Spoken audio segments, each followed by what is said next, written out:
Gravando. Então, estamos mais uma vez reunidos, né, pela Federação Espírita Paraibana para a gente ver um tema do NEP, que é o Núcleo de Estudo e Pesquisa do Evangelho. Hoje a gente vai dar sequência à ressurreição dos mortos, vendo textos dos comentários espirituais. Então, na coordenação do estudo está Maiara e Thalisson. A gente vai ver um pouquinho dos slides ainda dos comentários bíblicos e depois os comentários espirituais. Então, já passo a palavra para os coordenadores do estudo de hoje, para que eles possam dar sequência, tá bom? Câmbio.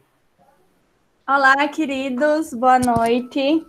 Alegria Boa noite, gente. estarmos novamente reunidos nessa empreitada de estudar o Evangelho juntos. E hoje a gente vai dar continuidade, tá? Então, a gente focou bastante na parte dos elementos da nossa passagem na semana passada. E hoje a gente tem, eu e Tatá, a gente escolheu 2 slides para poder dar uma retomada nessa questão da parte bíblica ainda. E depois a gente vai para os comentários espirituais, né, que é a grande chave do nosso estudo, que é justamente entender essa passagem no contexto espiritual e trazer para a nossa vida, né? É isso que estamos aqui. Então, beijo grande para vocês e vamos começar. Vocês estão vendo o meu slide? Tá todo mundo vendo, né? Tá, então pera, só falta eu me lembrar aqui como é que Sim. tá. Alt-tab. Tá.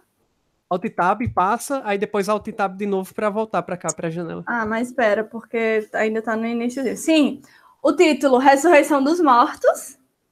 Tá, gente? Espera. Vai rolar, meu povo.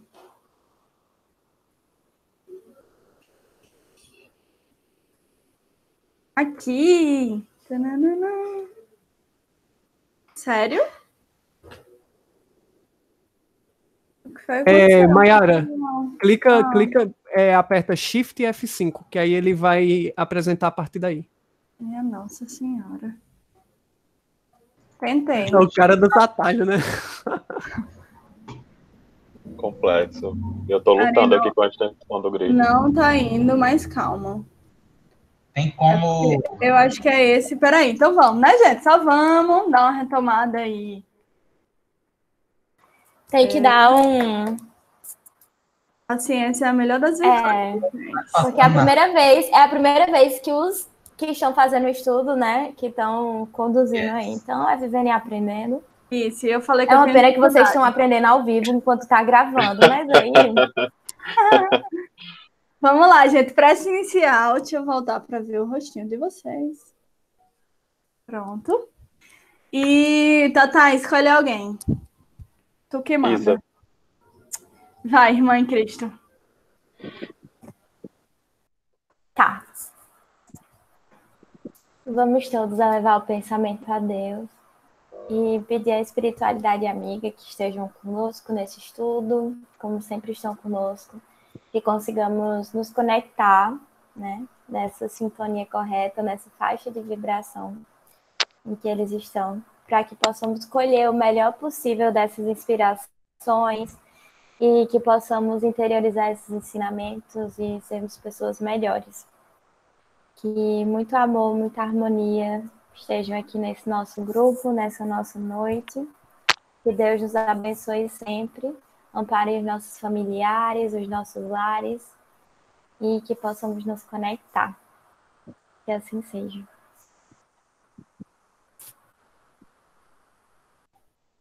Assim seja. Sejam bem-vindos aí quem entrou agora.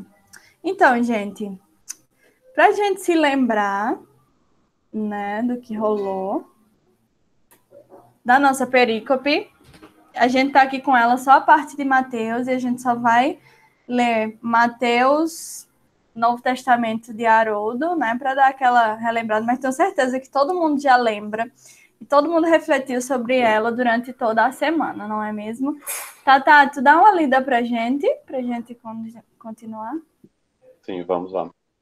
Ressurreição dos mortos, Mateus. Naquele dia, aproximaram-se dele saduceus, dizendo não haver ressurreição, e o interrogaram, dizendo: Mestre, Moisés disse, se alguém morrer, não tendo filhos, o seu irmão desposará a mulher dele e suscitará descendência a seu irmão.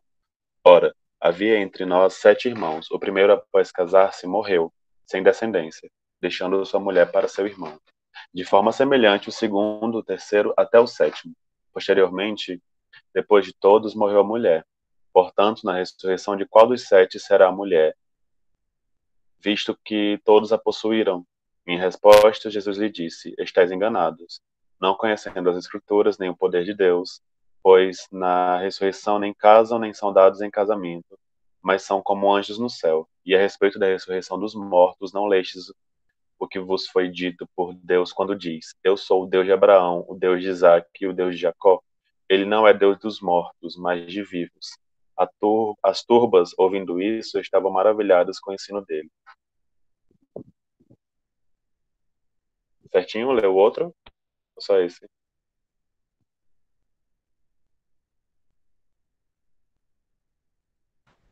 Mas teu áudio tá fechado. Tá. É porque eu tenho que vir para essa tela para coisar. Tá certo. Gente, essa foi nossa perícope, né? Também encontrou ressonância em Marcos e em Lucas. Inclusive, até Lucas traz mais detalhes, mas como a gente está seguindo realmente Mateus, né? E os outros vêm como complemento, a gente escolheu trazer Mateus aqui hoje para lembrar. E no estudo passado, você que caiu de paraquedas nesse momento e não está entendendo nada do que está acontecendo, a gente deu uma estudada nos elementos da nossa passagem, né?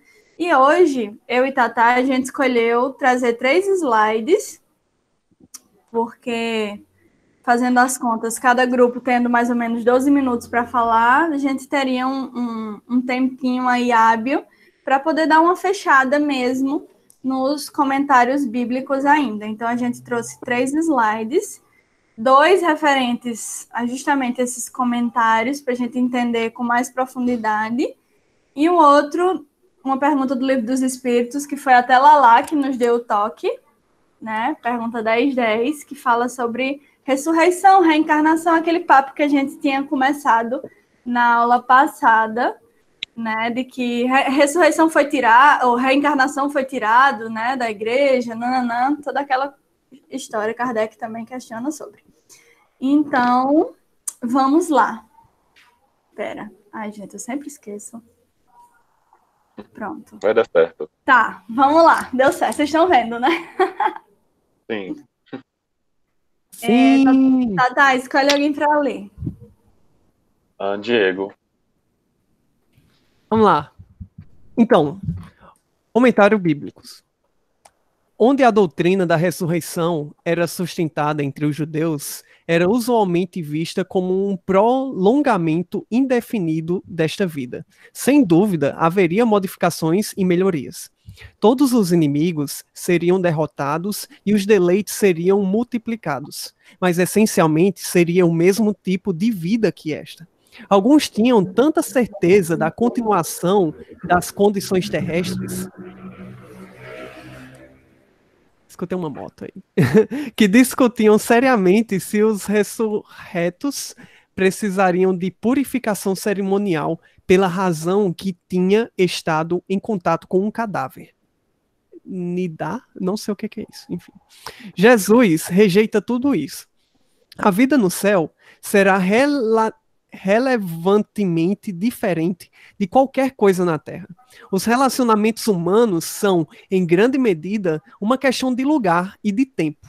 Forçosamente serão diferentes quando nenhum destes dois for aplicável. O pensamento judaico, do melhor tipo, reconhecia algo disto e ocasionalmente rejeitava o conceito do céu como um lugar de deleites materiais e favorecia o conceito de que é basicamente festejar-se no brilho da presença divina. Referência. Jesus somente fala dos salvos, não de todos os falecidos. Vê-os como havidos por dignos, que nos relembra não somente que não merecem seus lugares pelos seus méritos, e também que têm uma alta dignidade. Exatamente, gente. Esse é um comentário de Morris, que ele vem comentar a parte de Lucas. né? Então, daí a gente vê que os judeus eles tinham uma noção do que acontecia, né? Tinha uma vida futura, só que eles não tinham um entendimento certinho de como é que seria. Então, muitos achavam que era realmente uma continuação dessa vida na Terra, ao ponto de eles pensarem em questão de purificação, porque tinham tido contato com o morto, que era, no caso, ele mesmo, né? Então, o seu corpo. Então, será que precisa de uma purificação cerimonial, né? Então, e aí Jesus vem trazer vem trazer uma outra visão, né? De que esses casamentos, esses ritos, essas instituições, inclusive tem até comentários, vocês podem ler os slides que a gente não conseguia trazer tudo, de que essa questão de os casamentos que são focados em procriar, em fazer família e tal, gente, isso não existe, tá? No céu. Isso aí, quando a galera morrer, um abraço, é outra coisa. E uma outra questão que eu achei interessante desse comentário é que realmente Jesus ele não vem falar de todos os que morrerem, né? Porque ele vem falar de um céu, ele vem falar de anjos, ele vem falar de uma galera que tem uma condição melhor no mundo espiritual, né? Então, aí eu abro para os comentários de vocês. Então, Tatá, se quiser falar também. Eu acho que essa questão desse comentário ele entra muito na perspectiva que a gente até brincou no encontro passado, da preguiça de reencarnar, né? De que a gente vai ter que voltar para cá várias vezes e tudo mais. Porque a gente espírita vê como uma continuação de um trabalho, o desencarne, né? Já essa perspectiva que nasce com o judaísmo, assim, mais pontualmente, de que o desencarne ele é uma instância de que você não vai tecnicamente precisar fazer nada. Então seria um momento de descanso, né? Aí ele vai falar justamente dessa questão, que o conceito do céu como lugar de deleites materiais. Então, é o momento que você vai estar descansando, é aquela famosa frase, eu descanso quando eu morrer. E aí vai beber também da questão, outras religiões vão beber da mesma premissa de que o céu seria esse paraíso onde você estaria em suspensão temporal, para você não ter tédio, que já é uma teologia moderna, que eu fui estudar sobre isso. E a outra coisa é que você estaria o tempo todo extremamente feliz, por motivo de que você vai ter tudo e vai estar em contato com Deus diretamente, como se ele fosse seu vizinho, né? Seu vizinho de porta que você vai lá falar com ele vez ou outra. E é isto. Show. Tô chocado com essa teoria aí de ficar em suspenso, esperando o dia do julgamento. Não sabia. Exato. Inclusive, tem até a gente não colocou, mas tem até uma parte acho que é o livro Os Mensageiros, né? Que mostra a galera toda lá, dormindo e tal, esperando o Isso mesmo. momento da grande ressurreição. Vamos falar disso em Pastorino, viu? Não dê spoiler. Desculpa, perdão. Bora lá. Alt e Tab. Tá. Tatá, escolhe outra pessoa. Ramon. Ramonzinho! Olá, gente. Deixa eu Olá. abrir mais a tela. Comentários bíblicos. Jesus demonstrou que a relação que Deus mantinha para com Abraão, Isaque e Jacó não cessara quando seus corações cessaram de pulsar. Antes, sua existência continuou, como também a relação com o Senhor. E além de comprovar esse ponto, Jesus também defendeu outra doutrina, que era zombada pelos saduceus, a saber, a realidade dos espíritos vivos dos homens, dos espíritos desincorporados. E isso Jesus fez por antecipação, porquanto os saduceus não haviam apresentado dúvida alguma quanto à sobrevivência da alma. Jesus, pois, defendeu a doutrina que fora tão bem elucidada por Platão e pelos antigos pais gregos, mas que só depois foi incorporada ao pensamento hebreu. Outro sim, Jesus ensinou aqui o teísmo, em contradistinção com o deísmo. O teísmo assevera que Deus criou todas as coisas e que continua interessado profundamente em sua criação, dirigindo-a. O deísmo ensina que Deus criou todas as coisas, mas abandonou-as, e nada mais tem a ver com elas. Note-se, igualmente, que Jesus ensinou aqui a preservação da personalidade e da individualidade, no estado da alma e na ressurreição. É Abraão que continua vivo, é Isaac que continua vivo, e são eles que ainda haverão de ressuscitar.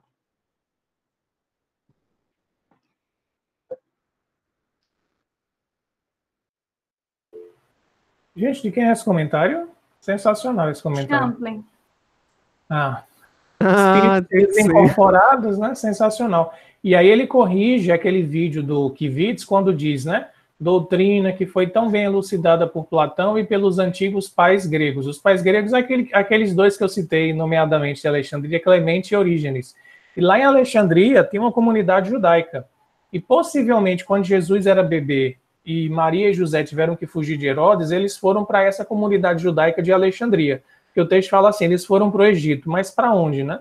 Então, no Egito havia uma grande comunidade judaica em Alexandria, e lá, por exemplo, tem um historiador que é contemporâneo de Jesus, o Flávio Josefo, ele escreveu vários textos sobre a história judaica em grego, veja só, tudo em grego, e o Fílon de Alexandria, que era outro hebreu, que escreveu também em grego tratados de filosofia relacionando Platão com Moisés. Então, assim, o que Champlin está dizendo aí é sensacional. É uma pena que Kivitz desconheça isso. Eu acho que ele não desconhece ou tenha omitido naquela fala dele, né? Mas Champlin, sendo Champlin, assim, perfeito, show de bola, é o cara mais espírita que existe, até mais do que muitos espíritas somos nós. Câmbio.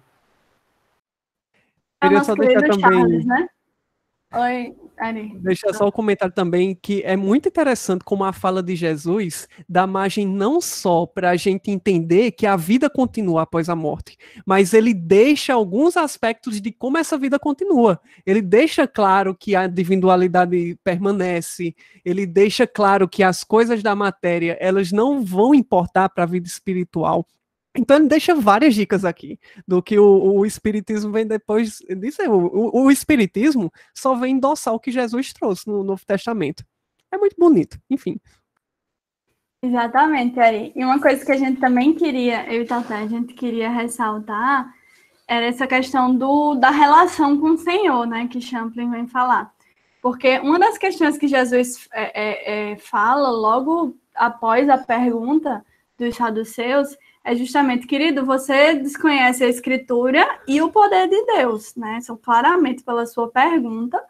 Nem a Escritura, e aqui a gente já debateu na semana passada, essa questão de, sei lá, desonestidade intelectual dos saduceus, eles sabiam, eles tinham a lei de Moisés e com o Pentateuco, né, como a sua base, só que é muito mais fácil você sair escolhendo o tipo que capítulos e versículos você quer, né?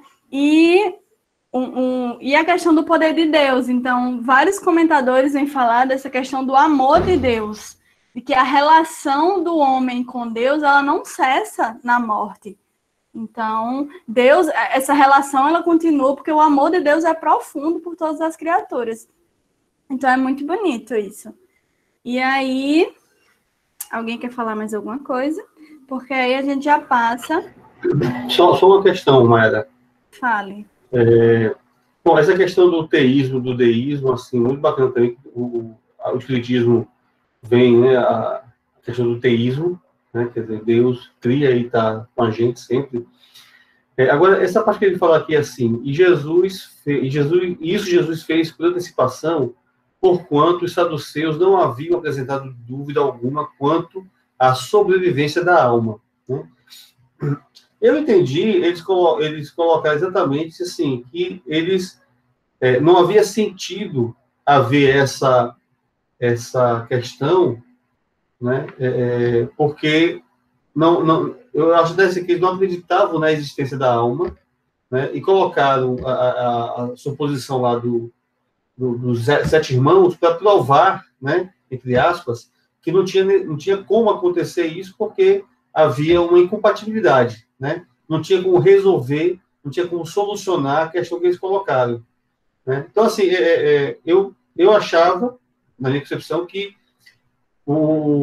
a própria proposição dos saduceus já dizia, né, que eles não acreditavam nessa sobrevivência da alma, né? Eu entendi isso no contexto, né? E aí Champ vem dizer aqui que eles não haviam apresentado dúvida alguma quanto à sobrevivência da alma. Como é que vocês veem isso?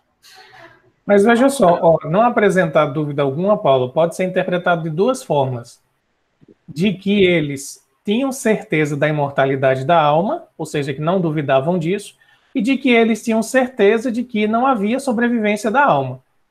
Tem duas opções aí. Eu entendo isso aqui, assim, eles chegaram lá convictos de que a alma não sobrevive, eles não tinham dúvida, eles tinham uma certeza, não há sobrevivência da alma, e quiseram simplesmente jogar uma pegadinha para cima de Jesus. Essa é a minha interpretação. Interpretando assim, o texto de Champlin está certo. Eles não apresentaram nenhuma dúvida, eles já estavam certos de que não havia nada, entendeu? Não era dúvida para eles. Se eles tivessem chegado assim, Rabi, os fariseus dizem uma coisa, os essênios dizem outra, como é que você acha que é isso? Não, eles jogaram a pegadinha e diz aí, se vire com a pegadinha. Beleza. Lute. Tá, gente. Então, agora a gente vai para a nossa grande base, o Livro dos Espíritos, né? Meu xodó do coração. É total teu? Demais. Peraí. Já li tantas vezes. Só não aprendi ainda, mas tô lendo. Então aí. Peraí, gente, que eu sempre esqueço. Pelo menos a cor do espírito eu sei. Ai, meu Deus, essa história de novo. Eu odeio essa história. Gente, aí já pra gente iniciar essa questão dos comentários espirituais, tem essa grande dupla, né? Eu e Tatá, que a gente trouxe esse comentário de Kardec da questão 1010, que é justamente sobre ressurreição. Então, alguém que tiver... Pega a pergunta aí rapidinho. Mas aqui... Lê aí, Tata, só a pergunta. Vou ler. Só. Tá. O dogma da ressurreição da carne será a consagração da reencarnação ensinada pelos espíritos? Uma ótima pergunta. E aí, os espíritos, eles respondem dizendo que sim, mas aí eu achei essa questão do comentário, na verdade, eu e Tata, a gente achou essa questão do comentário de Kardec mais completo, porque você sabe que Kardec, ele puxa toda a questão do contexto. Então, alguém para ler, Tata, para a gente debater em cima disso, só para fechar essa questão e Júlia. passar para os grupos. Vai, Ju! Oi, gente. Eu cheguei a ler também essa pergunta quando eu estava estudando, aí fui procurar se tinha alguma pergunta do Livro dos Espíritos. Efetivamente, a ciência demonstra a impossibilidade da ressurreição, segundo a ideia vulgar. Se os despojos do corpo humano se conservassem homogêneos, embora dispersos e reduzidos a pó, ainda se conceberia que pudessem reunir-se em dado momento. As coisas, porém, não se passam assim. Existindo em quantidade definida a matéria e sendo indefinidas as suas combinações, como poderia cada um daqueles corpos restituir-se com os mesmos elementos? Há aí impossibilidade material. Racionalmente, pois, não se pode admitir a ressurreição da carne, senão como uma figura simbólica do fenômeno da reencarnação. E então, nada mais há que aberre da razão, que esteja em contradição com os dados da ciência. É exato que, segundo o dogma, essa ressurreição só no fim dos tempos se dará, ao passo que, segundo a doutrina espírita, ocorre todos os dias. É interessante a gente pensar o que ele diria se ele soubesse da criogenia já, né? Mas ainda assim é uma questão de impossibilidade de ressuscitar aquele corpo. Supostamente existiriam pessoas congeladas aí esperando a possibilidade de existir tecnologia para ressuscitar essa galera, o mesmo corpo congelado. Então é algo que a gente vai ainda encontrar algumas conversas sobre, e eu estou muito curioso para que tenha logo tecnologia para essa galera poder descongelar esse corpo e ver o que acontece. Obviamente não vai ter alma ali, né? Mas eu queria só que a ciência tivesse esse grauzinho de adiantamento aí. Pessoal, vamos então para os estudos, certo? Aqui pelo nosso cálculo, acabou de dar 8h00 minutos. A gente tem aí uma média de tempo de 12 minutos para cada dupla, certo? São 5 duplas, né? Trios, no caso, 5 grupos, né? Então pronto, eu vou cronometrar aqui o tempo. Quando a gente chegar em 10 minutos, eu vou alertar aqui, certo? É isso aí, gente. Diego falou, tá falado, né? Nosso eterno coordenador. Gente, só assim embaixo. Eu só estou aqui para servir. Não, é só para a gente conseguir escutar todo mundo, né? Não, porque aí... sei. Vamos lá. E aí, gente, então só fica aqui para destaque essa parte final que diz: para a doutrina espírita, a ressurreição, meu povo, acontece todos os dias. Todos os dias. Não esperem desencarnar, não, tá? Vamos aproveitar aí todos os dias. Vai. Então vamos lá, vamos para esse primeiro grupo que reuniu essas 3 entidades, né? Ismael, João e Paulo. Por favor, Allan Kardec. Estão me ouvindo? Sim. Sim. Ai, gente, eu tenho que me controlar um pouco, esse tema me deixa muito agitado. É muito bom. Eu tenho que falar aqui para não falar, que se deixar eu falo a reunião todinha. Me parem aí, João e Paulo, vou tentar me controlar aqui. Até sabendo disso, eles me deram uma parte inicial, que é bem rápida. Mas eu não posso deixar de comentar sobre essa pergunta do Livro dos Espíritos, que os meninos colocaram. E destacaram bem, né, as partes, porque o comentário de Kardec e a pergunta é longa, assim. Eles pegaram as partes ali, destacaram em negrito a relação da ressurreição com a reencarnação. Muito embora eu acho que não é uma coisa igual à outra, as coisas estão muito relacionadas, né? Essa questão da ressurreição, que é algo muito mais simbólico e moral que material. Se a gente for pensar em reencarnação são as nossas existências, né? Mas a nossa vida é uma só. E esse processo de redenção, de evolução, acontece por essas existências. Então, é maravilhoso que esse processo de redenção, ressurreição, esteja associado à reencarnação. Na verdade, é inevitável. E a gente vai ver que a gente está resgatando, porque esse conhecimento era presente na cultura judaica.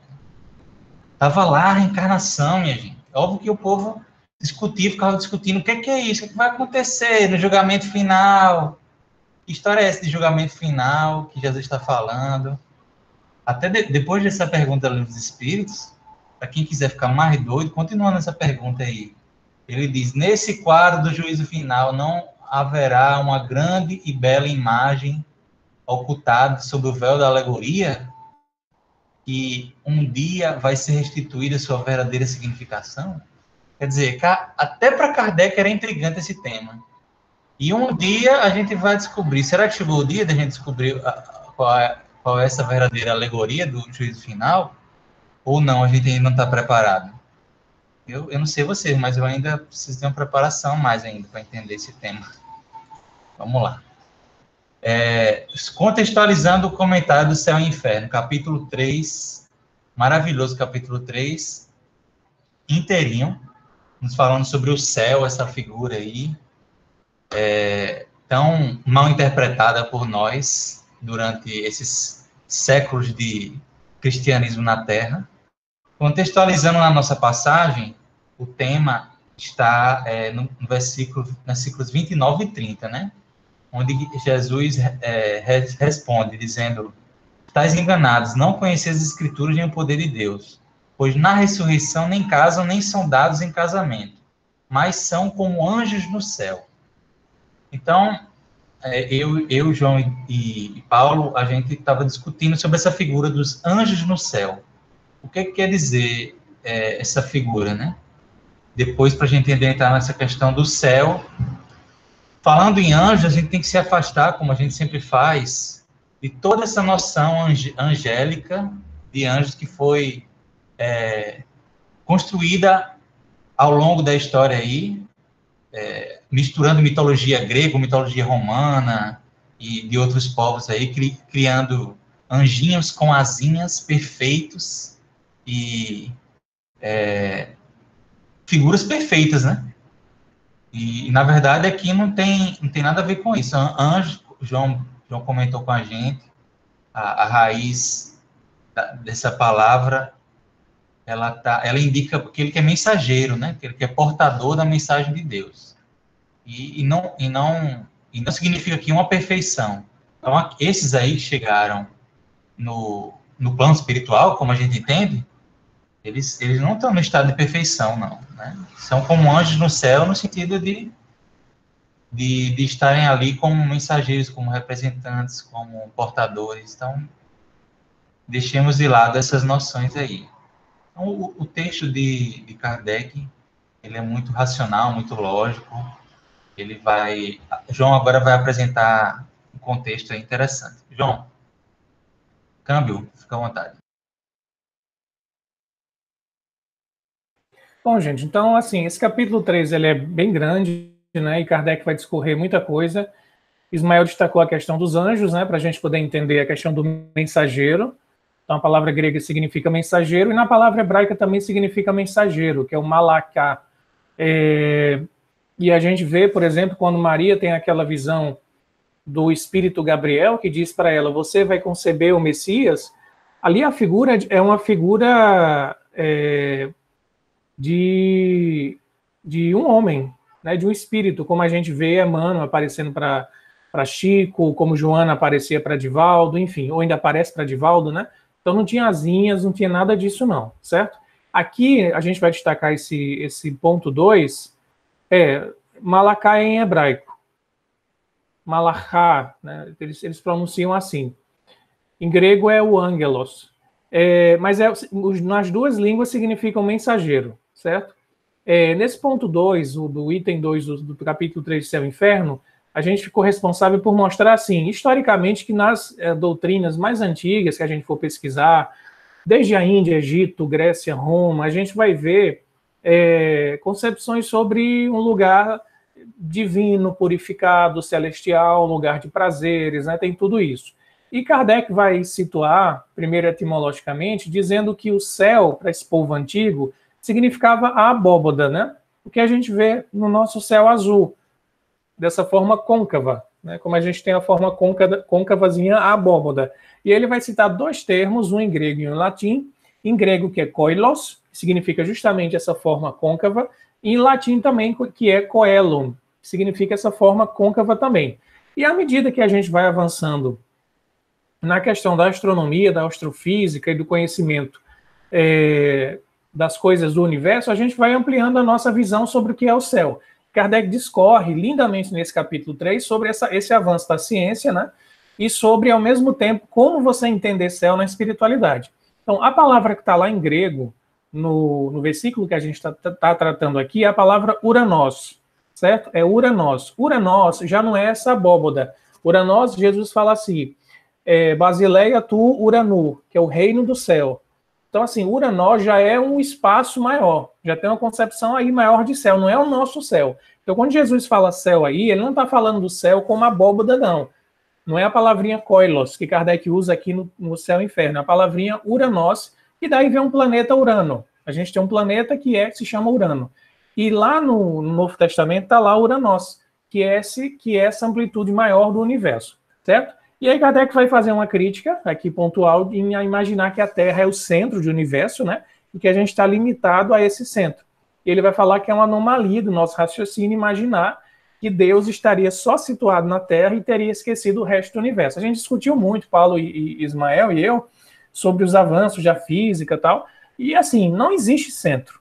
Não tem como hoje você dizer onde é que está o centro do universo. Onde você colocar um alfinete, você pode colocar direita, esquerda, cima, embaixo, e não tem centro, na verdade. Se considera-se universo infinito, como o espírito Galileu vai dizer que ele é infinito lá na mensagem da Gênese. Ele diz que o espaço é infinito, né? E as teorias mais modernas da ciência também vão indicar isso, essa coisa gigantesca. Então, o que Kardec faz aqui nesse começo do capítulo? Ele quebra com a ideia de um céu limitado à Terra. Ele expande o céu para o universo inteiro, e a partir disso a gente vai poder entender o que céu Jesus está falando. Ele não está falando do céu da abóboda, não. Ele está falando de uma coisa muito maior, certo? Aí eu já passo a palavra para Paulo, que o nosso tempinho está acabando. Vai lá, Paulo.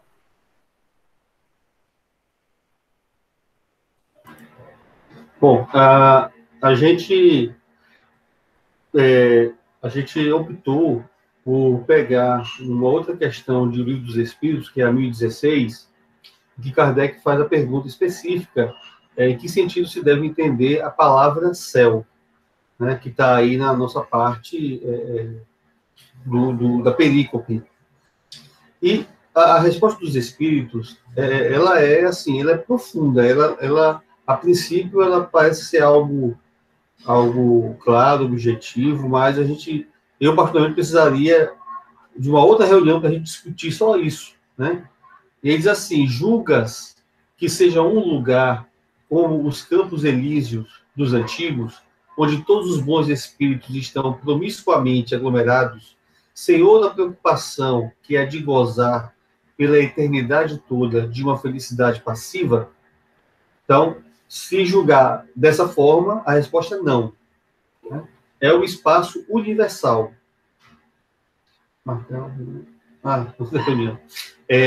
É o espaço universal. São os planetas, as estrelas e todos os mundos superiores, onde os espíritos gozam plenamente de suas faculdades, sem as tribulações da vida material, nem as angústias peculiares à inferioridade, né? Então, assim, é uma mistura de questões aqui, pela resposta. Porque ele engloba questões materiais, como planetas, como estrelas, mas, ao mesmo tempo, ele coloca também que esse céu seria, digamos assim, um estado já de desmaterialidade dos espíritos, né? Que, por isso mesmo, eles vão ter as faculdades e vão poder, então, gozar de felicidades que a gente não consegue ter na encarnação, né? E também não consegue ter estando mesmo na erraticidade, mas estando muito próximo ainda dessa inferioridade que não permite que a gente não consiga alcançar a felicidade da plenitude espiritual, né? Então, essa resposta, como eu disse, a gente precisa marcar aí um final de semana aí para a gente discutir essas questões. Viu? Cheiro. Grupo ok? Gente teve... Inclusive, quem fez, viu, a busca dos comentários espirituais foi Lala. Que mulher, que ícone. Ajudou muito a gente, né, Tatá? E aí a gente ficou para fazer a curadoria, mas eram infinitos os textos, porque essa passagem fala de muitos temas importantes, né? Então, tá, Diego já tá ali me cutucando. Então, vamos passar para o próximo grupo. Eu só tenho que pegar a mãe aqui ainda. Peraí. Pastorino! Parabéns pro grupo, viu? Acabou bem no tempo.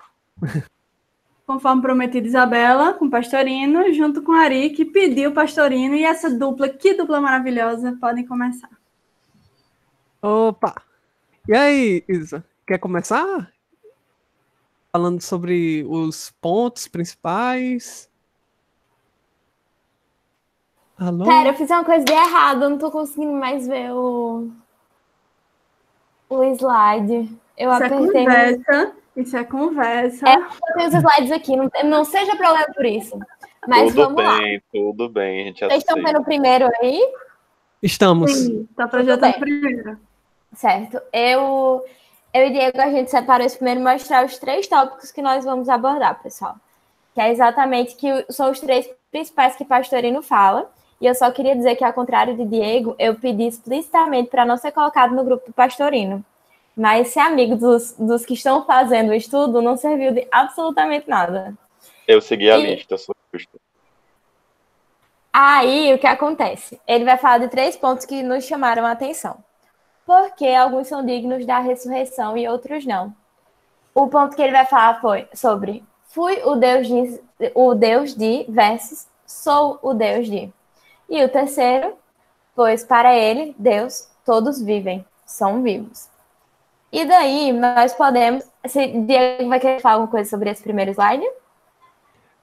Não são todos os pontos que Pastorino fala, né? Mas esses são os 3 que mais chamaram a atenção. Pastorino, ele escreve muito, foram 3 páginas lá, mas esses aqui são os que têm um caráter mais pragmático, né? Tipo, que a gente vê que tem aplicabilidade. Depois Pastorino começar a entrar num campo metafísico, que divaga um pouco assim, e a gente preferiu não adentrar muito nesse campo, sabe? Então a gente ficou com esses 3 tópicos que a gente achou mais interessante e que tem uma relação com a passagem.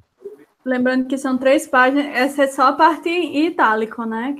Aquela parte maravilhosa do Pastorino. Passa isso, slide. Isso. Pode passar. E daí a gente vai entrar nessa questão que eu vou falar, que nós temos 3 slides, né? Esse mais 2 aí na frente. E eu vou falar desse primeiro com vocês, que é exatamente quando o Pastorino vai falar sobre uns são dignos de ressurreição e outros não. E realmente é uma perspectiva muito interessante a dele. Assim, muito, muito, muito. Eu gostei desse texto. E ele vai falar ele vai começar dizendo assim, ele vem dizer que nem todo mundo que é catalogado como pertencente à espécie animal, hominal, ele vai falar exatamente isso. Ou seja, nem todo mundo que é chamado de gente, né, ser humano, merece esse título. Quando ele fala isso, você fica, meu Deus. E ele vai dizer que isso daí, eles não são, apesar de serem catalogados como tais, eles não se enquadram, também não merecem esse título, porque eles não atingiram plenamente esse estágio. E abre aspas. Por se acharem pouco acima da escala animal não racionalizada. E aí, quando eu li, eu fiquei chocada, mas é uma realidade. Porque é basicamente, quando a gente vai pensar no indivíduo, a gente pode fazer assim, na nossa evolução, pelo menos na minha cabeça funciona. Aqui está o animal, um ser mais bestializado, mais instintivo. Aqui está o ser humano, que daí o ser humano ele é exatamente, a gente pode falar dele como ser virtuoso, consciente, que está tentando melhorar e por aí vai. E ali do lado, o que poderíamos chamar de anjos, de espíritos superiores, certo? Então vamos chamar isso. Animal, ser humano, anjo. As pessoas que estão ainda... Aí às vezes a gente gosta de se enquadrar, já sou um ser humano. Tá, catalogado como tal. No entanto, se ainda você não está se comportando como um ser humano, talvez você esteja nesse ínterim aqui, que é entre o animal e o ser humano. Às vezes ainda galgando esse título de ser humano, que é virtuoso, consciente. Meu Deus, minha bateria. Virtuoso, consciente. E quando a gente atinge esse estágio, aí a gente vai começar a galgar esse espaço entre nós e os anjos, certo? Uns estão mais à frente, outros não.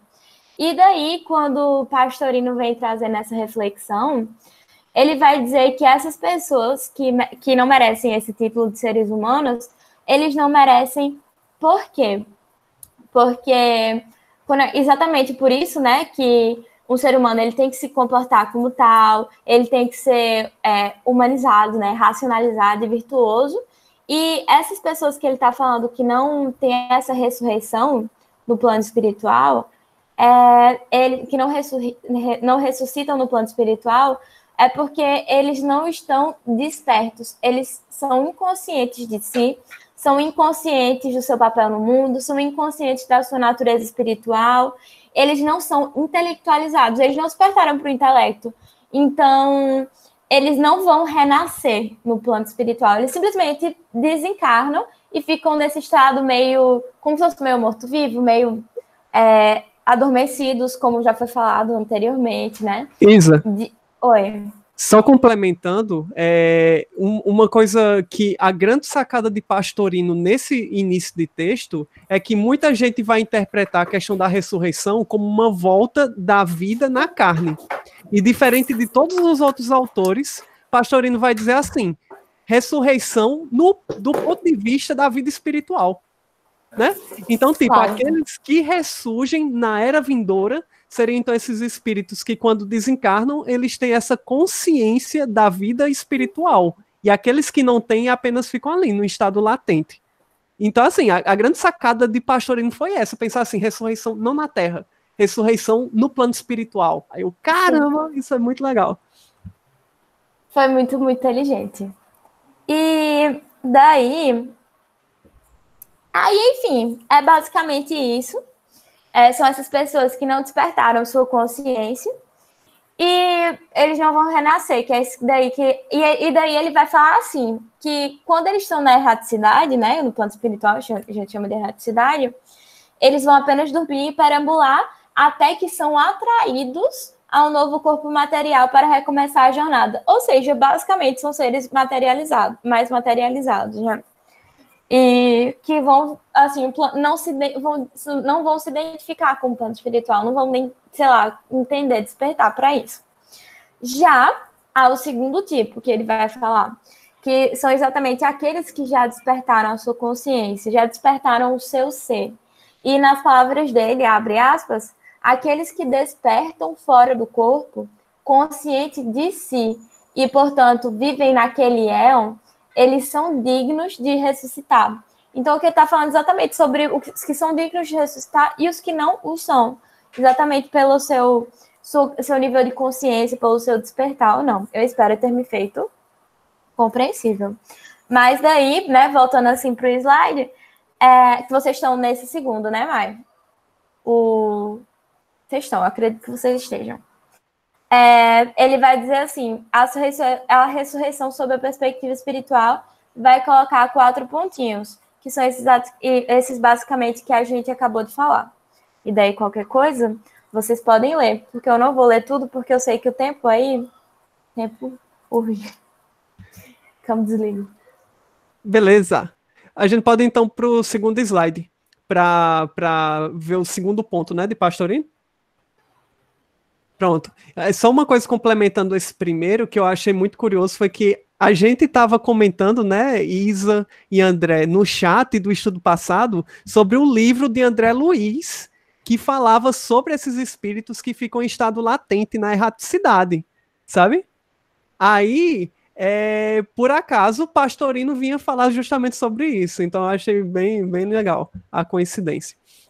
Aí, nesse segundo ponto, a gente tem aí a questão do fui o Deus de, sou o Deus de, né? E aí, Pastorino vai basicamente falar que, tipo, pelo fato de lá no texto estar se falando que Deus é no presente de Abraão, de Isaac e de Jacó, eu tô marcando o tempo, tá em 9 minutos. Como ele é Deus de Abraão, de Isaac e de Jacó, então ele ainda é porque eles ainda estão vivos. Então, Pastorino até coloca assim, quem se daria ao trabalho de querer guiar algo que deixou de existir ou que morreu? Então, essa frase, de certa forma, vem corroborar para o fato da sobrevivência desses que são os patriarcas, aqueles que antecederam e que foram muito importantes para o povo hebreu, sabe? É um comentário bem rápido, tanto que está só em um parágrafozinho, mas foi uma coisa que chamou muita a atenção. Pode passar para o terceiro e último slide? E aí vem uma outra ideia que também ela está, de certa forma, associada com essa, que é essa inserção que a gente encontra apenas em Lucas, que é a frase, pois para ele, entre parênteses, Deus, todos vivem, ou seja, estão vivos, são vivos, né? E aí Pastorino vai escrever o seguinte, a morte seria um aniquilamento, isto é, a não existência, o nada. Sendo Deus tudo, e aí a gente não confunda aqui com panteísmo, não é que Pastorino esteja defendendo o panteísmo, mas falando sobre aquela relação, né, de Deus enquanto criador, existe um aspecto, uma centelha divina em cada aspecto da criação, né, e sendo Deus tudo, nesse sentido não panteísta, o nada não pode coexistir onde o tudo impera. Teríamos que imaginar buracos vazios no todo. E aí, essa resposta de Pastorino está em consonância com a questão de número 4, lá do Livro dos Espíritos, que vai falar justamente sobre essa questão do tudo. Deus está em tudo e tudo habita em Deus, né? Tudo está em Deus. Então, essa questão, essa relação de dualidade do existir no e ele estar no, né, faz com que o nada não possa existir, né? Então, isso, perfeitamente consoante aí com a questão do Livro dos Espíritos e reforçando a questão da sobrevivência da alma e que Deus é, de fato, Deus de vivos, não Deus de mortos. É isso aí, pessoal. Câmbio de explico. Incrível! Meu Deus, tá vendo? Eu botei fé nessa dupla. Foi muito, muito legal. Próximo, João Moutinho, notícia do reino. Acabou. Aparentemente acabou. Mas, gente, quem quiser comentar no final, você tem à vontade. E vocês podem também ler o texto, ele é bem completo, inclusive ele traz todo um trecho citando Pietro Baldi, enfim, é muito interessante. Então, ficou faltando 30 segundos, mas agora já acabou o tempo. Fica aí o convite, pessoal, para ler. Agora teremos esse trio, André, Júlia e Luíde, com João Moutinho, Notícias do Reino. Pode ficar à vontade, trio. Câmbio. Luíde, acho que não tá aqui. Luíde tá. Pronto, todo mundo.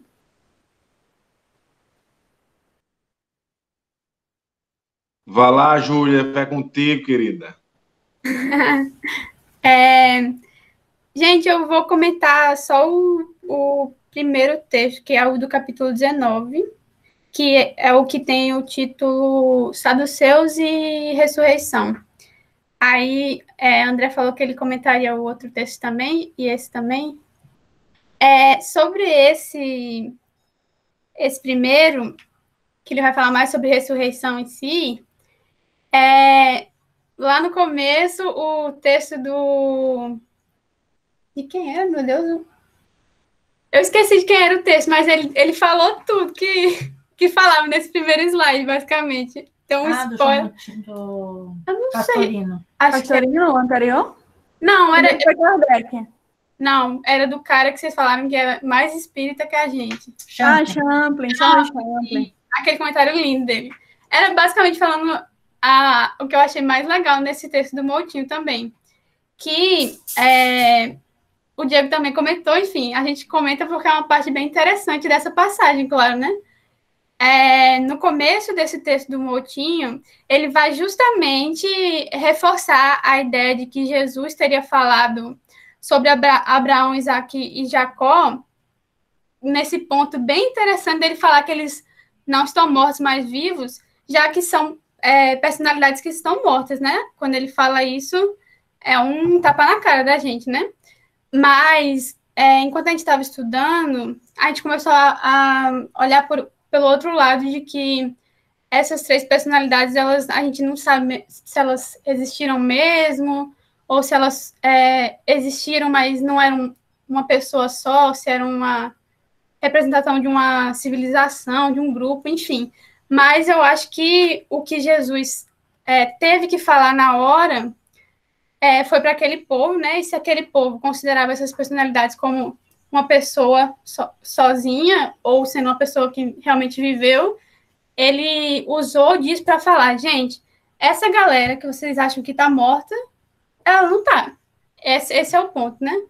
O principal ponto é falar para as pessoas, Deus não é Deus de mortos, é Deus de vivos. Por isso que esse rolê da ressurreição está em outro ponto, né?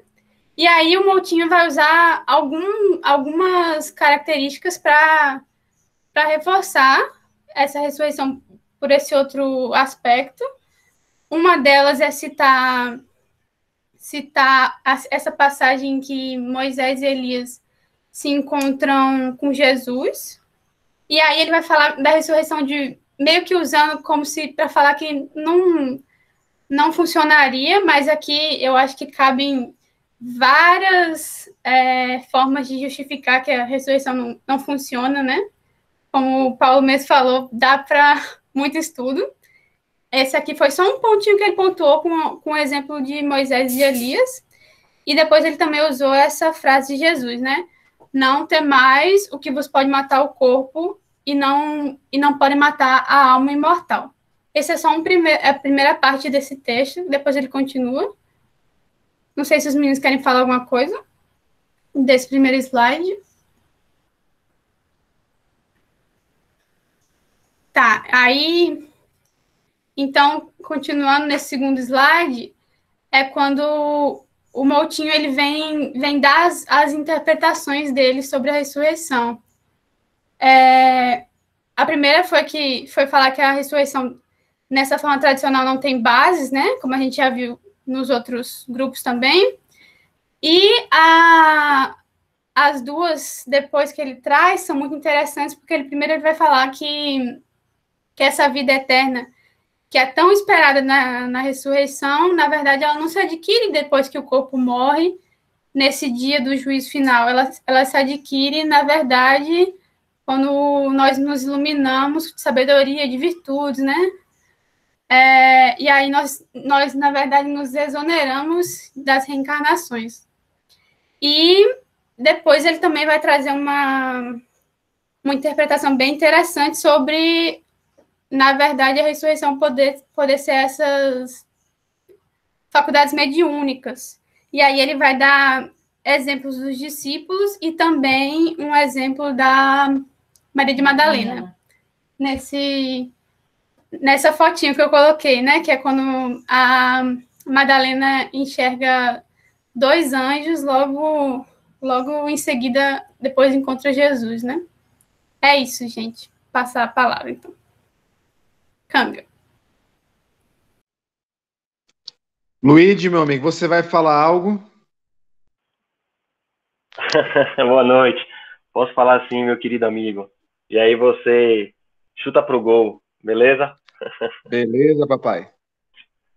Bom, então nossa relatora máxima aí, Mirim, já falou com muita propriedade. Só complementar algumas coisas que a gente discutiu do texto do João Moutinho.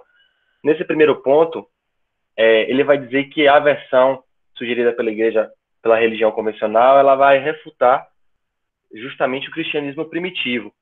Até que Kardec citou, que os meninos apresentaram, vai de encontro à ciência, né? Aquela máxima de Lavoisier, que na natureza nada se cria, nada se perde, tudo se transforma. Vai de encontro àquela primeira lei da termodinâmica, que também fala dessa transformação da energia. E também vai de encontro a toda a filosofia, né? Como o João falou, até lá no Fédon, Sócrates dá aqueles 4 argumentos para a imortalidade da alma, e um deles é aquele bonito do contraste, né? Se a vida gera morte, e estamos imersos na natureza, fazemos parte da natureza, e tudo na natureza é regida pelos contrastes, se a vida gera morte, logo a morte gera vida. Então, essa base que ele fala aí não sustenta essa tese da ressurreição. Esse segundo ponto aí, ele destrona o corpo, né? Ele fala que não é pela morte de um corpo que se adquire a vida eterna, mas por ele iluminar-se de sabedoria e virtudes. E aí a gente entende também que essa sabedoria não está estritamente vinculada só à questão da erudição intelectual, mas sim também da intuição espiritual. E por fim, como o Julián concluiu, ele vai falar também dessa questão da mediunidade como sendo a chave para esse enigma, né, que Kardec fala também. E principalmente a gente pode entender a mediunidade e as propriedades também do perispírito, né? Mas esse elemento nessa chave que a gente entende da questão da plasticidade, de como ele se representa, né? Se apresenta. E uma outra coisa também que ele vai falar, mais voltando aí para o primeiro ponto que eu esqueci de falar, é que ele vai dar aquela data de 553, né? Que foi o segundo concílio de Constantinopla, atual Istambul, que foi quando, por conveniência do imperador romano Justiniano, para atender os desejos da sua esposa Teodora, se não me engano, né, retirou, né, o princípio da reencarnação que Orígenes e todos aqueles teólogos do cristianismo primitivo, do primeiro século, do segundo século, lutaram tanto. Então, o João Moutinho, o texto, em resumo, em suma, é bem completo, porque ele faz essa coxa de retalhos aí, pegando todos esses pontos, para fechar aí a ideia e da refutação da ressurreição. Vai contigo, André Gaioso. Gente, eu não vou mais falar. Quanto tempo a gente tem? Vocês ainda têm 3 minutos, 2 minutos e meio. Pronto. Pois então eu não vou mais falar desse texto, porque os meninos já abordaram de forma ampla. O outro texto que ficou com a gente, e não tem slide, é um texto que a gente se dedicou menos por acreditar que esse seria, assim, por achar que esse seria mais interessante.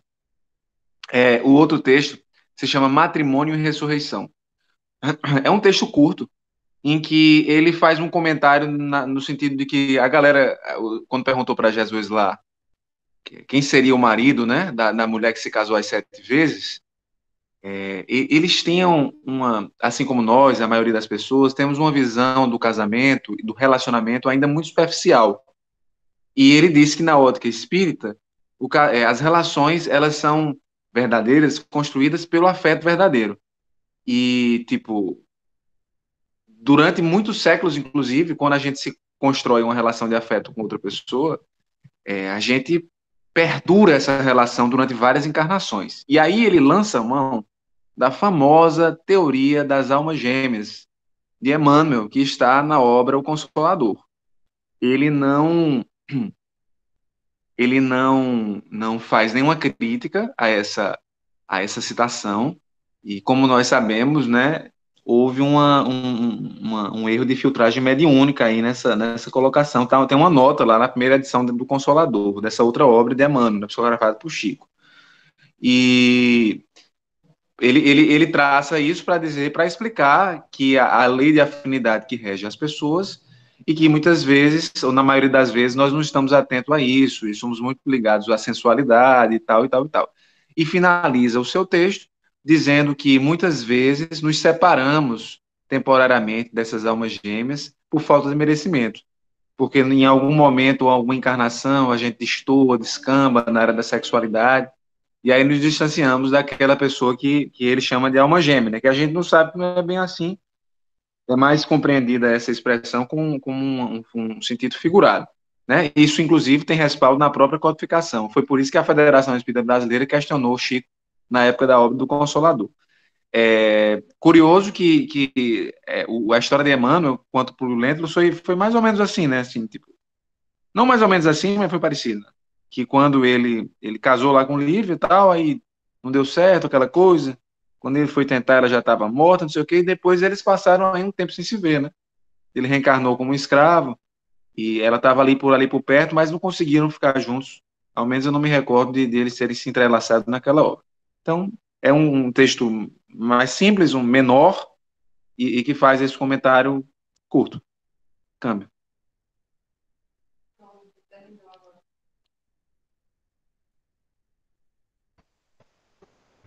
Por mim tá ok. Se os meninos quiserem falar, tá em ordem.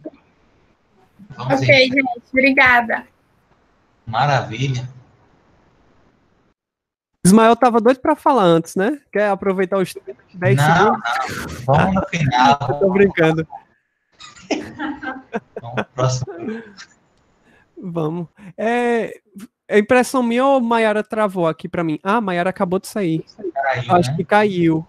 Caiu dela. Ela que estava transmitindo os slides, né?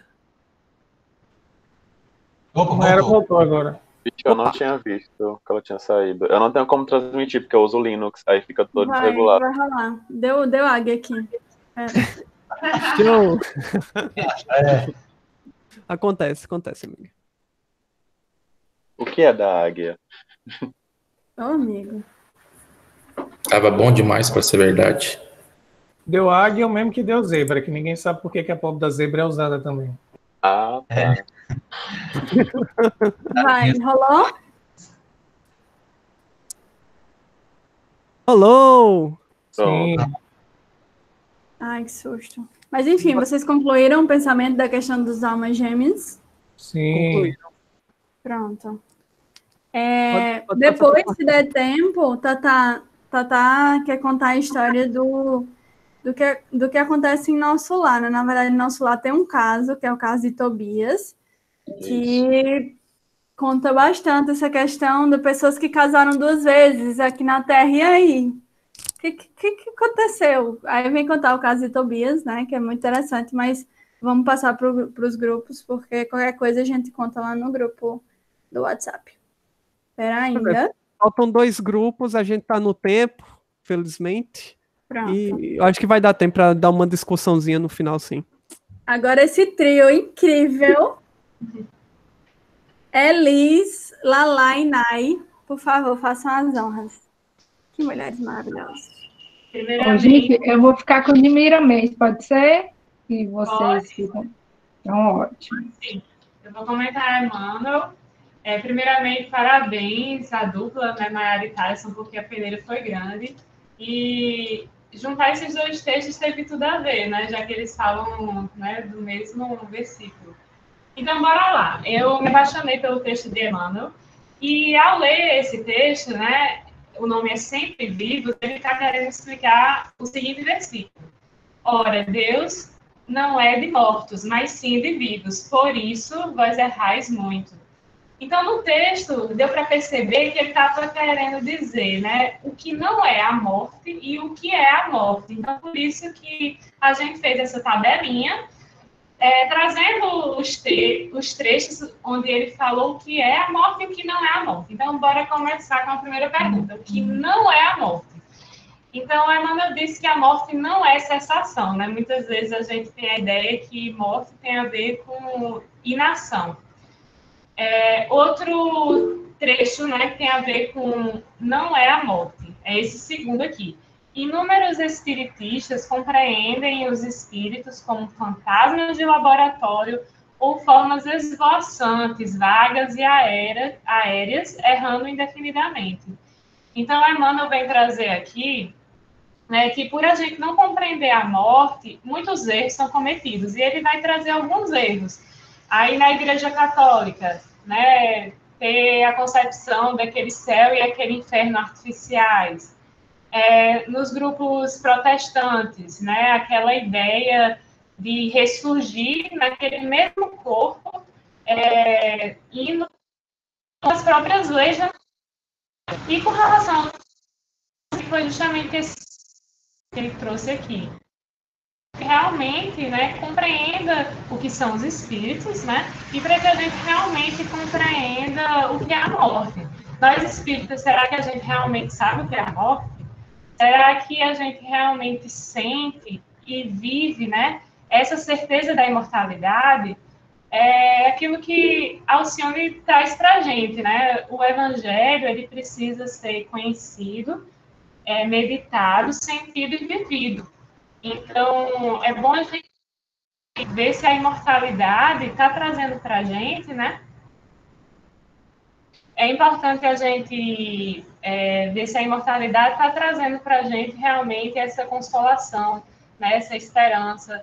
Eu mesma, né, fui fechada na minha vida algumas vezes com relação a isso, né? Por exemplo, eu já sonhei algumas vezes com pessoas da minha família morrendo e eu acordava desesperada.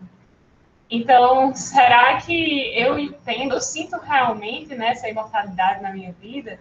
Quando eu perdi minha avó, né, para mim foi um sentimento assim, de muita tristeza. E eu olhando a atitude da minha mãe, ela demonstrava realmente ser uma verdadeira espírita. Então, para que a gente medite sobre isso. Outro ponto que Emmanuel traz. Os desencarnados não são magos nem adivinhos, são irmãos que continuam na luta de aprimoramento. E Kardec, ele entendeu bem isso, né? Tanto que na codificação, né, quando teve as perguntas, né, a seleção dos textos, das respostas, ele criou todo um método científico, né, para verificar aquelas respostas, né? Por meio da universalidade, por meio da razão, enfim. E o que é a morte? É a atividade transformadora da vida, é prosseguimento do trabalho. E Emmanuel, ele mostra, né, que a realidade depois da morte é isso, é algo ativo. A gente trabalha, né? Normalmente, a gente continua trabalhando. E ele vem trazer, né, esses 2 próximos trechos sobre o que é a morte espiritual. Então, espiritualmente falando, o que é a morte? É a consciência denegrida no mal, torturado de remorso ou paralítica nos despenhadeiros que marginam a estrada da insensatez e do crime. E o próximo ponto também tem relação com isso. Encontramos a morte tão somente nos caminhos do mal, onde as sombras impedem a visão gloriosa da vida. Então, é aquela famosa frase, né? A gente não morre quando deixa de viver. A gente morre quando deixa de amar, né? Se eu não me engano, é de Chaplin, essa frase. Chaplin. Charlie Chaplin. Você selecionou esse último trecho, você gostaria de comentar? Nayara gostaria de falar também? Deixa eu só compartilhar um negócio que rolou com vocês, rolou comigo ontem à noite, que eu fiquei meio impressionada, assim, hoje relendo o texto. Em março, recentemente, eu perdi uma tia minha, que foi uma perda que realmente foi a perda mais dolorosa para mim, né? Então, durante esse tempo todo que ela se foi, ela está sempre nos meus pensamentos, no meu dia a dia. Eu estava levando de uma forma relativamente tranquila, porque a passagem dela, ela como era, tal, apesar de não ter sido muito esperado, foi um choque para a gente, mas não trouxe a revolta. E aí, lendo esse texto de Emmanuel, pensando assim no que realmente a gente sabe, o que é morte, o que não é, né, o que é após essa transformação aí. Aí ontem eu estava assistindo um filme de noite, e uma frase que eu vi falando sobre, tipo, uma pessoa também tinha perdido, e falava assim, eu nunca mais vou poder ver o rosto dela, nunca mais vou abraçar. E aquilo foi um gatilho gigante, assim, para mim, porque eu me acabei de chorar, eu me permiti realmente, mas foi um momento, assim, de muita dor, porque parece que caiu a ficha que realmente eu não ia ter isso, né? De que realmente a gente que não vou ter esse encontro de novo, né? Aí eu me permiti realmente aquele momento de chorar muito, de ter essa consciência, porque eu acho que foi ali aquele momento mesmo que caiu a ficha para mim. Mas aí depois, e hoje, assim, eu pensando, lembrando esse texto de Emmanuel, eu falei, cara, realmente, né, como está enraizado muito isso, essa versão de morte que a gente tem, né, que é um pouco do texto que Miramês vai trazer, do que fala Miramês no outro texto, né, a gente tem essa consciência, né, a todo momento eu estava com essa consciência, a gente tem essa consciência, mas como é difícil a gente colocar em prática. O ano passado eu já tive perdas que foram difíceis para mim também, mas não sei, foi diferente ter essa consciência, assim, sabe? Só mostrando justamente isso aí que é Emmanuel, assim, tipo, hoje quando eu estava lendo, eu falei, cara, não acredito que isso aconteceu ontem, e hoje eu estou lendo esse texto de Emmanuel, sabe? De como a gente, às vezes, ainda está tão preso ao teórico, mas na prática a gente não consegue vivenciar da forma que deveria ser vivenciada, né? Câmbio. Bom, só para terminar esse slide, ele selecionou essa frase, né? Quem passa pela sepultura prossegue trabalhando. E aqui, quanto a isso, só existe desordem para o desordeiro. E olha só o que ele vai dizer, né? Ele é um espírito, né? Ele está nos dizendo isso. Na crosta da terra, ou além dos seus círculos, permanecemos vivos invariavelmente. Então, ninguém com mais propriedade de dizer isso do que um espírito, né? Então, próximo slide. Pegou mais prevenido. Foi mal, Mari. Bem, eu coloquei essa foto, né, de um bem-te-vi, porque eu cuidando de um bem-te-vi, um bebezinho que caiu sem querer na minha varanda, cuidei dele durante um dia e no outro dia ele amanheceu morto, né? Então, ele me fez pensar sobre a morte, sobre a vida. Essa imagem sempre me toca muito, por conta desse bem-te-vi. Aí eu coloquei essa frase de Emmanuel, né? Guardemos a lição do Evangelho e jamais esqueçamos que nosso Pai é Deus dos vivos e mortais. E bota lá naquele nota de rodapé. Outra frase que eu gosto muito é do... Bhagavad Gita. Para quem morreu, certo é o nascimento. Então, o passarinho, né, que morreu, certamente ele está nascendo em outro plano e certamente ele vai passar por outras experiências também, assim como nós. É isso. Pode passar. Tem mais um? Tem mais um, que agora a Nai vai comentar.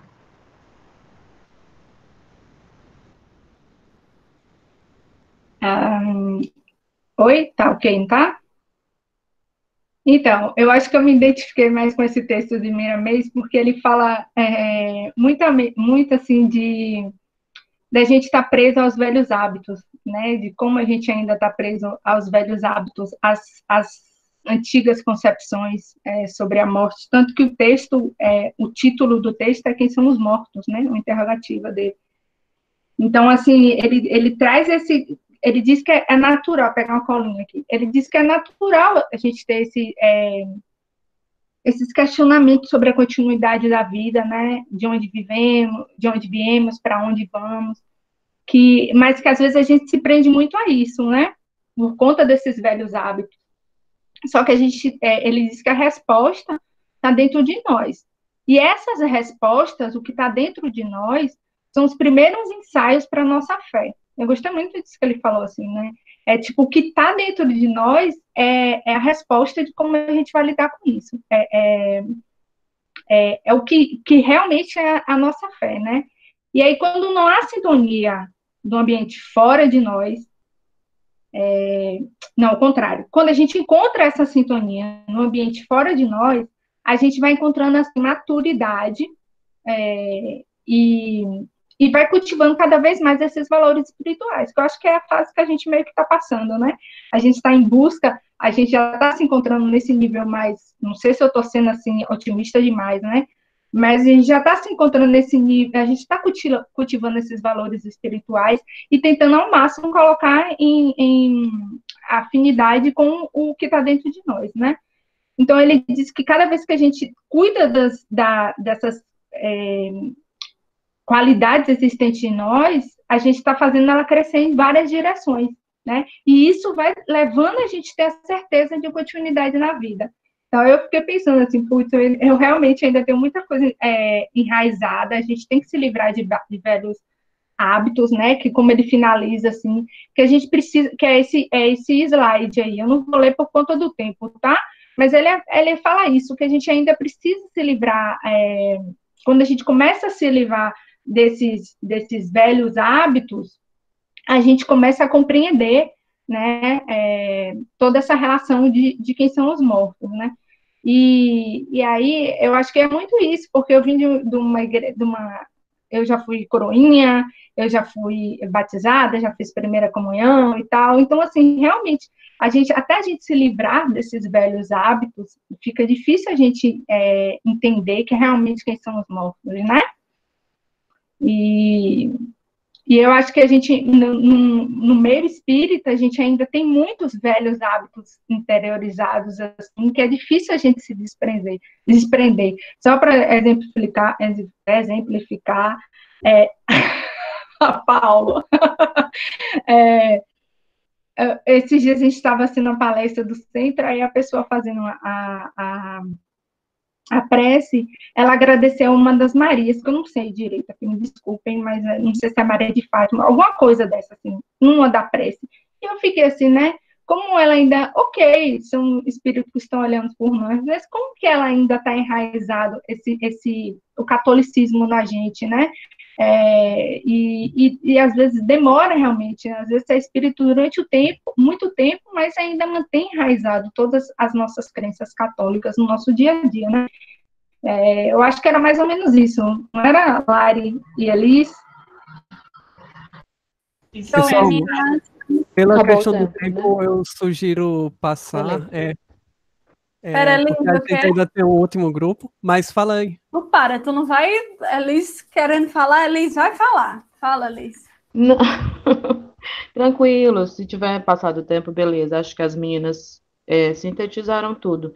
Só para fechar, eu acho que o Miramês tem uma frase nesse texto muito bonita que diz assim: a eternidade é sempre onde estamos. Tudo que existe tem a bênção da imortalidade. Então, é profundo, porque ele dá uma dimensão assim bem ampla do sentido dessa imortalidade como sendo algo que a gente precisa encontrar quando Kardec fala, os espíritos falam, a lei divina está escrito na consciência, então passa pelo autoencontro, na certeza da vida após a morte, na certeza da imortalidade, na certeza de que há vida em toda parte, na possibilidade de que, à medida que você vai fazendo essa modificação que Nai falou, você vai se enchendo de vida, e lembrei de Jesus quando Bruno disse, eu vim para que tenha vida. Então, essa relação de morte e vida nos textos está muito ligada, e acredito que no ensino de Jesus, com a questão moral, com a questão da bondade, que é a aproximação, e da maldade, que é o afastamento da lei divina. Era só isso. Beijo, gente. Obrigada. Perfeita. Ai, meninas, arrasaram. Inclusive, sobre essa questão de morte também, capítulo 8, Boa Nova, que é a leitura de todo espírita na quarentena, tá? Que é o capítulo sobre bom ânimo. Jesus e Bartolomeu também fala sobre morte. Foi mal, passou aqui essa moto, todo dia esse horário ela passa. Mas, enfim. Próximo grupo. Então, pessoal, capítulo 8, viu? Enquanto Jesus com Bartolomeu, altas reflexões massa. Leiam. E aí, estamos com o nosso último grupo, Michele, Israel e Ramonzinho, Huberto Roden, assim dizia o mestre. Pode ficar à vontade, meninas. Oi, gente, tudo bom? Eu não conhecia Huberto Roden, dei até uma entrada em algumas palestras deles, em algumas coisas dele escrito, e eu fiquei impressionada como ele tira a visão da gente, né? Ele vai mesmo na continuação, né, Deus dos vivos, né? E nessa passagem, para mim, é como se ele falasse assim, gente, vamos tirar tudo que é de conceito e vamos olhar mais além, né? Então, foi isso que chamou bastante a atenção aí no texto. Estudioso das parábolas e também um teólogo, um filósofo, né? E o que ele tira, ele desconstrói realmente tudo que a gente... Por exemplo, se você não é espírita e vai ler alguma coisa de Huberto Roden, você pensa assim, esse homem é louco, né? O que ele está falando? Mas aí, com os ensinamentos, você consegue entender alguma coisa. Até o Ramon queria até comentar alguma coisa, acho que agora no começo, não era, Ramon? Na verdade, foram 2 pontos que me chamaram a atenção do texto. Quer que eu fale rapidinho? Pode falar. Pronto.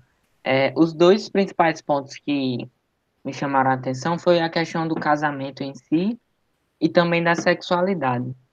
Ele vai dizer que esses espíritos, né, que têm a condição de anjos de Deus, né, que meio que conquistaram já essa eternidade, eles não têm a necessidade de casamento.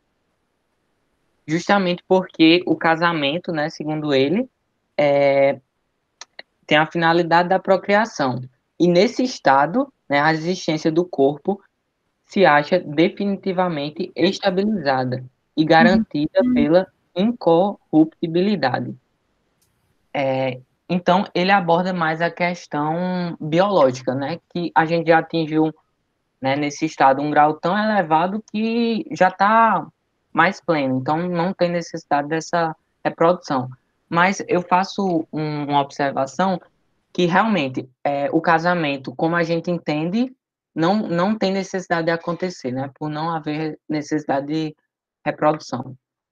No entanto, eu acredito que haja sim um casamento, né, continua esse casamento, mas é um casamento muito mais sublimado, sabe? É algo que significa aliança, fraternidade, comunhão de pensamento, certo? Então, eu acho que isso permanece. E o outro ponto é da sexualidade. Ele fala, quanto menos perfeito ou espiritual é um corpo, tanto maior é nele o instinto sexual, que é a voz da mortalidade, porque procura criar outro corpo a fim de fugir à mortalidade. Então, é como se a sexualidade é um instrumento, né, uma ferramenta para que não haja a mortalidade. Então, ele está abordando realmente como algo mais instintivo. Mas, né, a partir do momento que a gente for evoluindo, a gente vai sublimando essa energia e ela vai se tornando muito mais pura, né? E esses espíritos, com certeza, utilizam, né, dessa energia mais para coisas muito mais sublimes do que somente a reprodução, que é algo necessário na nossa atual encarnação.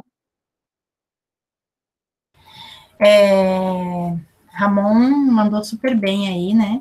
E aí, olha só, gente, na visão do Holden, quem é filho da ressurreição é como os anjos de Deus no céu, aqueles anjos que até o João comentou, os anjos, os mensageiros, né? Isto é, realizou a transformação do seu corpo material, corruptível, num corpo imaterial e corruptível. É literalmente uma sublimação. E a ressurreição não é a revivência do corpo material, não vão levantar dos mortos no juízo final, mas é a potencialização dinâmica do seu corpo. Ele até cita Elias e Moisés, né? Que a gente vai até falar no outro slide. E o homem não terá diversos corpos sucessivos, mas sim um só corpo com diversos graus de perfeição, consoante o grau da consciência. O que eu entendi nesse momento? Que a gente está falando o tempo inteiro que morreu, não é que morreu, virou santo, não é que morreu, ficou mais inteligente, não é que morreu, a pessoa se melhorou. Isso vai do grau de evolução que aquela pessoa tem. Então, uns não tem grau nenhum de evolução aqui, ou como até a Isa tinha comentado, né? Você está mais para o lado do hominal para o animal, ou do hominal para o ser celestial, né? Angelical. Isso tudo depende do momento que estamos. Então, o que a gente faz? A gente tem que, sim, trabalhar muito aqui para que a gente possa ter essa vivência e poder chegar lá. Só que não é hoje, não é uma encarnação só, são milhares de encarnações que vão ter aí. E voltando no tema da sexualidade que o Ramon colocou, ele comenta no texto que grandes gênios, eles espirituais da história, têm esse instinto nulo ou quase zero. E aí, hoje, sem querer, eu estava vendo uma passagem de Gandhi, gente. Gandhi estava lá, porque queria libertar não sei quantas milhares de pessoas na Índia, do Império Britânico, né? Só que ele estava lá, a mulher dele perguntou assim, o que você tem? Aí ele falou, não, eu estou triste. Ele falou, triste por quê? Porque eu não estou conseguindo resolver esse problema. Daí ele, que problema? Ele falou, não, porque eu ainda eu não consegui nem a mim mesmo domar, como é que eu quero libertar a Índia? Daí ela falou, a esposa dele fala para ele, mas por que se você está... a gente já não tem nada, a gente já doou tudo, a gente só vive da gente, né? E você ainda tá achando que é pouco? Daí ele falou assim, mas eu tenho alguma coisa que eu ainda não superei. Aí ele tinha, na época, entre 37 e 40 anos, e aí ele fala assim, eu ainda tenho o meu instinto sexual muito arraigado. E aí ele fala, enquanto eu não dominar esse instinto sexual em mim, como é que eu vou libertar a Índia? E aí foi aonde ele ficou por 3 anos, até quem for mais estudioso puder completar, ficou 3 anos tentando eliminar o instinto sexual, e depois ele ainda ficou mais 40, ele conseguiu...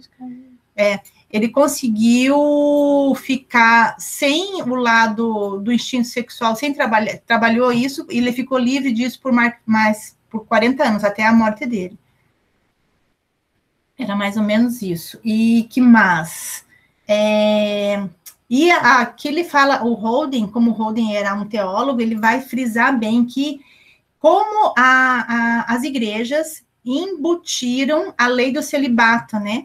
Que esses homens, eles não eram puros, esses grandes sacerdotes não eram puros, então eles colocaram a lei do celibato para que eles ficassem, impusessem uma elevação, né? Alguma coisa que eles fossem um ser celestial diferente, mas isso foi só para estragar, na minha opinião, né?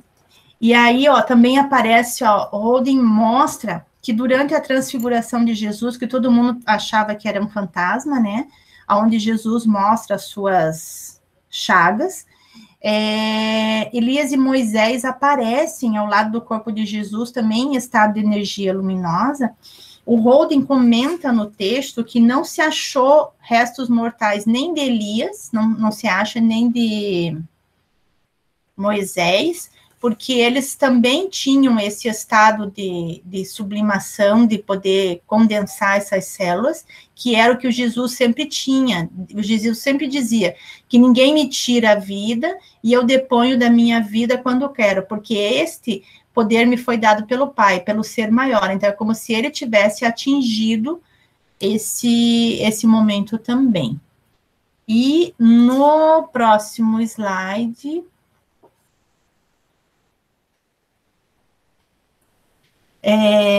o Holden, ele traz bem frisando isso, porque eu vi assim, gente, até quem é que comentou que o Holden, ele era, sim, Israel comentou que o Holden é um pouco espiritualista, ele tem todo, apesar da teologia, da filosofia, ele tem esse lado mais voltado para o espiritualismo, né, e ele fala que a ressurreição ou transformação do corpo é um ato do poder de Deus, mas a alma só conquista esse poder de filho de Deus superando o testemunho dos sentidos e da mente, quando alcança plena consciência da sua essencial identidade com Deus.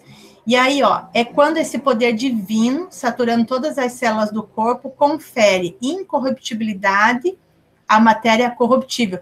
Aí eu encontrei um poema.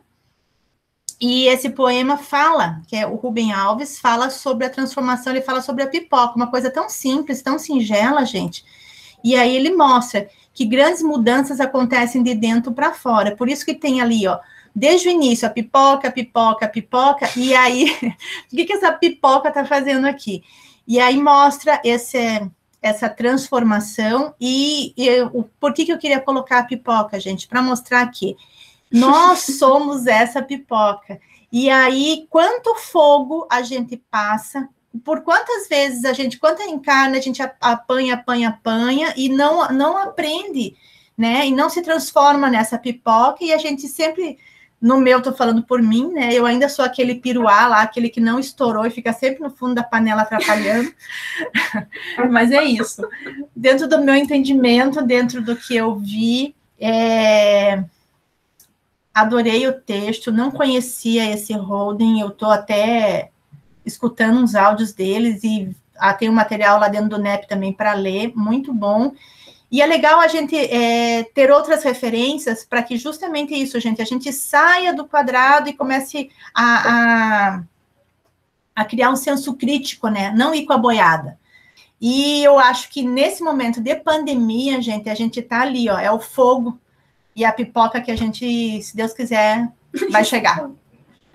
Câmbio. Perfeito! Faltando 10 segundos para o final do tempo de vocês. Perfeito. Menina, que arrasa, viu? Eu não vi o tempo, eu fiquei achando. Olha só! Mas foi dentro do tempo, foi ótimo. Britânica. É isso aí, galera. Só quero falar um fechamento aí. Fale, amigo! Saudade de você.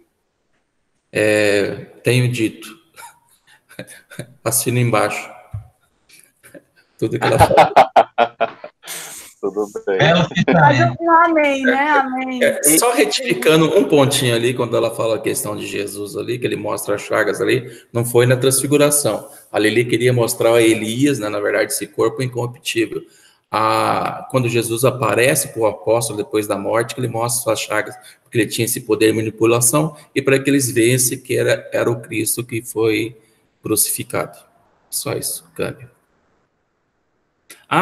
Outra coisa, só lembrando, fazendo um link também, quando ele fala assim que eu não sou Deus dos mortos, sou Deus do vivo, também me lembrou, eu fiz um link ali com Lucas, lá no capítulo 9, versículos 59 e 60, onde chega, eu não lembro se é o mancebo, acho que não é o mancebo, e pergunta para ele lá, né, que Jesus fala, segue-me, ele fala, Senhor, consente-me que primeiro eu vá a enterrar o meu pai, né? Então, daí Jesus responde para ele, deixa os mortos o cuidado de enterrar os seus mortos. Quanto a ti, vai e prega o evangelho, né? Então fala nesse sentido aí também, mais profundo, desse ser não mais matéria, não personagens, que essa existência que a gente enverga para esse levantar-se, que é o significado da ressurreição, na anastasia, né? Erguer-se, surgir-se, sair desse plano material e já ascender nesse plano espiritual, nessa pureza angelical que ele cita o exemplo ali. É isso aí, câmbio. Gente, vocês arrasaram. Não é, Tatá? Cadê Tatá? Foi cuidar do filho dele, então. Foi incrível. Agradeço de verdade a oportunidade do estudo. Precisava de muito mais. Eu acho que fica aberto aí o WhatsApp ou o Facebook, né? Se alguém topar essa ideia de Paulo, que ninguém nunca topa.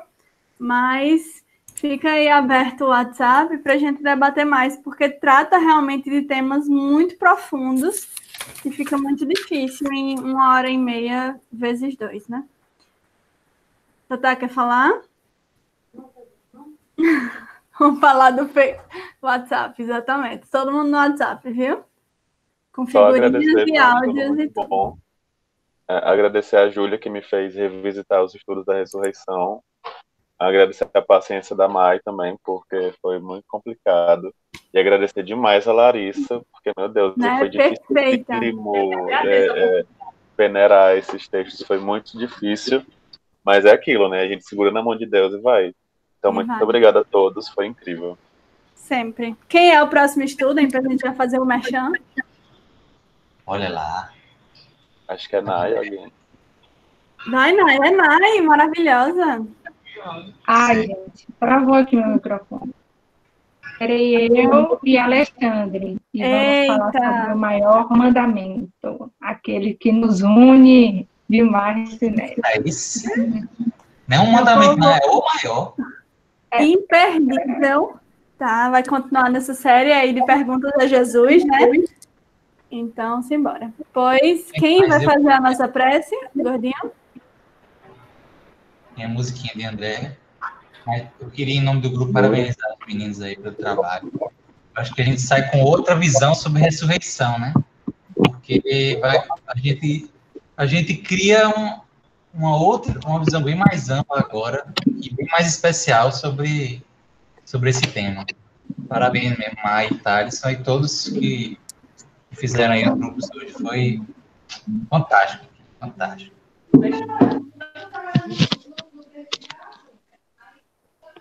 Gente, podemos então? Podemos. Alguém falou da... Acho que foi